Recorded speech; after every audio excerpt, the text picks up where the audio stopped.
Justin, nice work. Thank you. Before we get started, I got a couple questions for you. All right. It's a fairly, seems like it could be a fairly violent game. What line of work are you in that would lead you to something like this?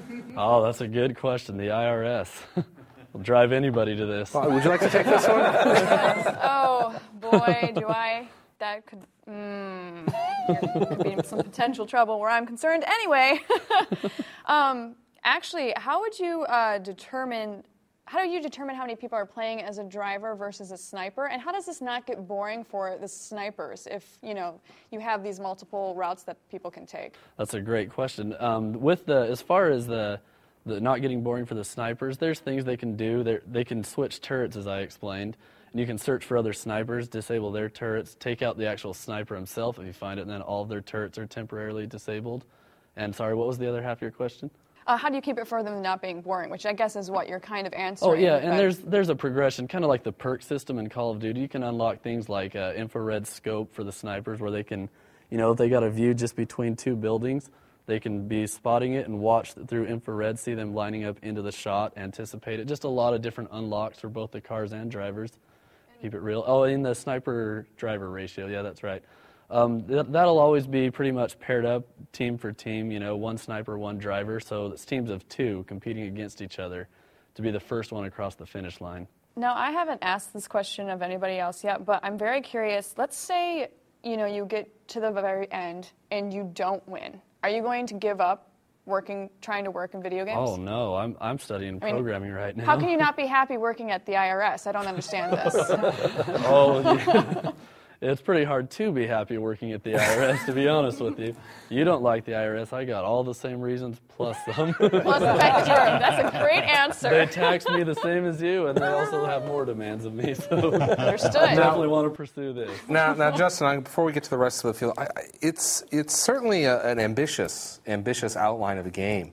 Do you think it's too ambitious? I mean, for an arcade title. I've thought about that quite a bit, and I don't really think it has to be. I mean, you can have it a simple graphic interface. It doesn't have to be like the next Burnout Paradise or Dirt. It doesn't have to look amazing.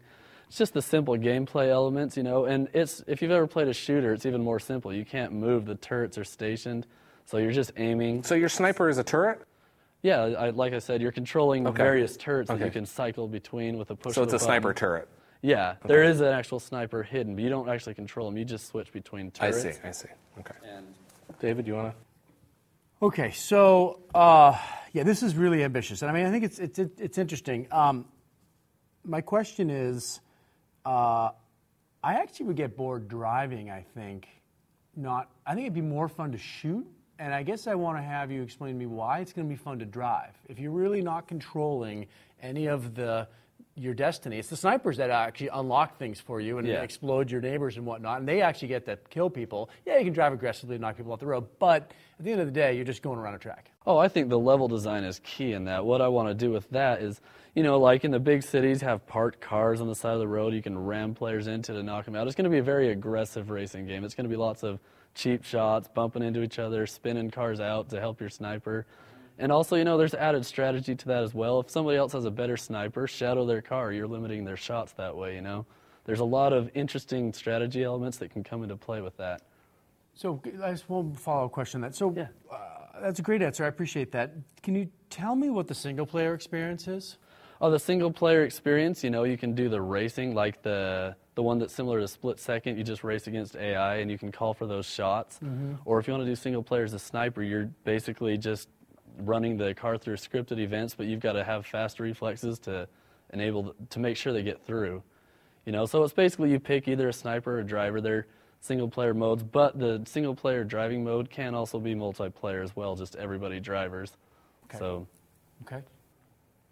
Love the kind of multi-role co-op kind of gameplay that you're trying to put in there. I think it's probably a good sign that as you go down the panel, somebody's thinking, oh, I would love to be the sniper, but not so much the driver. Somebody else is like, hey, I'd want to be the driver, not so much the sniper. That's probably a good sign for your gameplay, getting those pairings going. I was just curious, like, how many tracks do you think they're going to be, and how long do you think it's going to take to complete one race from beginning to end?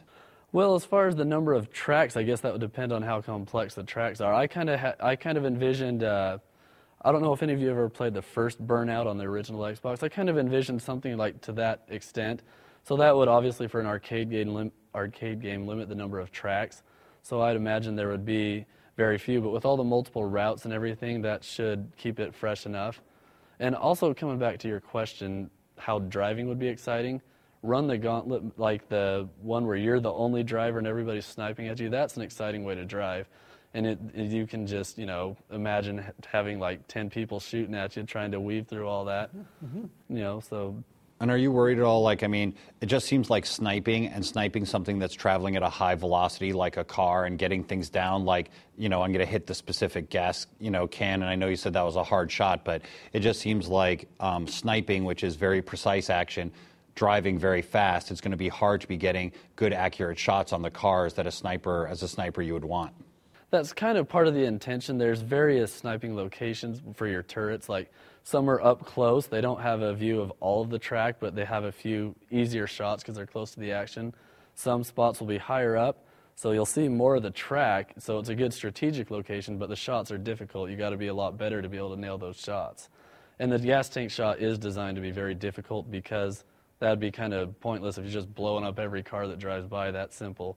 It's supposed to be for, people that master those controls can really take advantage of that. But I mean, do you not worry, like stuff like engine shots and stuff, if I'm a sniper and I'm sitting in my little bunker for a longer period of time waiting for a car to come by and all I can do is like plop some, shot into their engine that's cumulative and adding up down the road, that might not be very satisfying for the sniper? Oh, and another thing that goes into that is the progression with that as well. You can get, things that'll help it lock on. Like if you get closer to the target, it'll kind of auto-lock. And that could even be a mechanic. If, through the development cycle, if you can see that will be an issue, you can do the auto-lock. You only have to be so close for it to kind of guide you a little bit. Because I think there's a lot of ways to balance that before, if that looks like it will be an issue. So if you're playing as the sniper, how do you know where other snipers are and which turrets are available for you to go to and which are not? And then do you have any interaction between the sniper and your driver, whereas, like, the driver's the one that tells you as his sniper, so-and-so is over here in this corner, that's the one you need to go for, or help me out, this thing's coming up, I'm going to go this way. Yeah, there can be communication between teams on that. And then as far as the positions, you just hit the cycle button and it'll automatically take you to the next available one. Or if you pull up the mini-map, it'll show where the racers are, and the ones that are available will not be the ones that are not available will be highlighted. And you can search for other ones and shoot for them as well. But it'll be a very simple interface. You'll be able to see what's available, readily available as you're trying to get through them. I only have one question. I like the idea with the sniper rifles that you can kind of go from turret to turret. It gives you some flexibility. As the driver, and I'm not really even sure why they're driving so fast. Are they trying to get somewhere? Like, It's a race, It's okay, so it's a race. So as the driver, do I also have different choices or different routes I can go on? Yeah. So that it's not a predestined kind of...